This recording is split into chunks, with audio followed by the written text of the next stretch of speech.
Buenas tardes, profe. Soy el alumno José Miguel Rivera Roca y del Tecnológico Santa Cruz en la carrera Mecánica Automotriz 500, y voy a hacer un pequeño tutorial de aquí de este motor Volvo de sensores de diésel. Bueno, como podemos ver aquí, este es un sensor de turbo. El sensor de turbo trabaja conjunto con la computadora. O se llama también sensor de presión de refuerzo, porque refuerza el aire que entra al cilindro para que tenga mejor presión tenga en la combustión. Entonces también podemos ver que funciona con un cierto voltaje. La salida de voltaje del sensor es de 0.25 a 1.8 en la ECU cuando la presión en el múltiple es baja.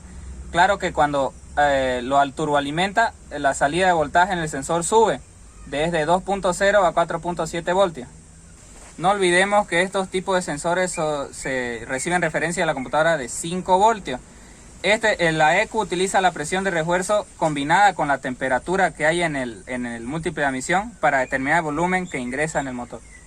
También como siguiente sensor tenemos que es el sensor de presión de aceite o OPS.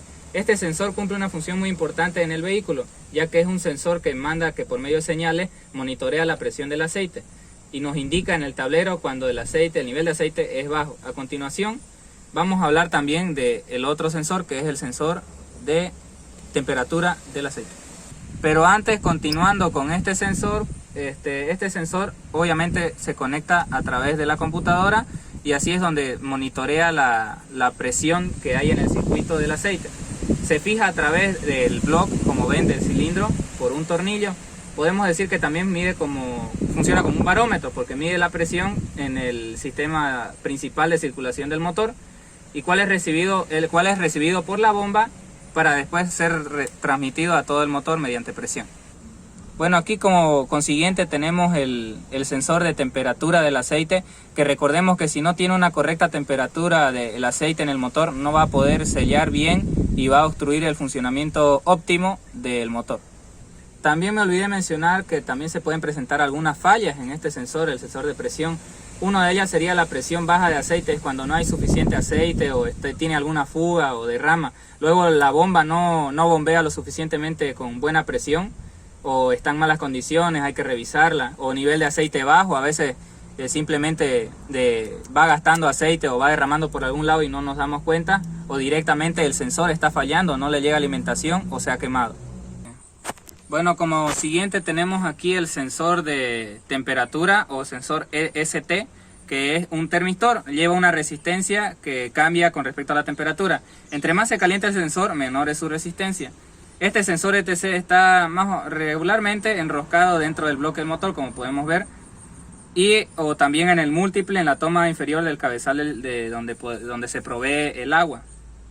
También recordemos que es un sensor muy importante, ¿cierto? El sensor de temperatura obviamente siempre se necesita, por lo que si no sabemos la temperatura correcta del motor, podríamos llegar a griparlo o podría llegar a presentar fallas si no tiene el correcto líquido refrigerante o aunque sea agua destilada.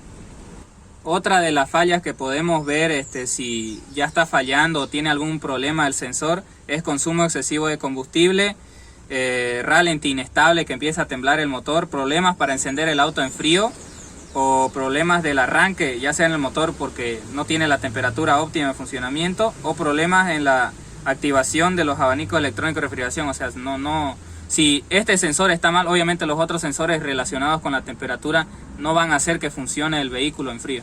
Bueno, aquí podemos ver también el sensor de árbol de leva, que también trabaja conjunto con el sensor de cigüeñal y le mandan señal a la computadora.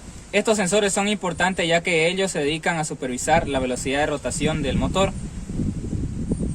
También si no funcionan correctamente afectan al rendimiento del vehículo, empezando por la velocidad del motor y el consumo excesivo de combustible. Y también podemos ver que el sensor de árbol de leva trabaja con la computadora en la posición que se encuentra, le informa a la computadora, ¿no?, la posición en que se encuentra cada válvula de admisión y de escape. Gracias a ello, la computadora se encarga de inyectar el combustible cuando las válvulas de admisión se encuentran abiertas y el pistón se baja absorbiendo la mezcla. Bueno, y eso sería todo con mi tutorial del motor diésel de los sensores electrónicos.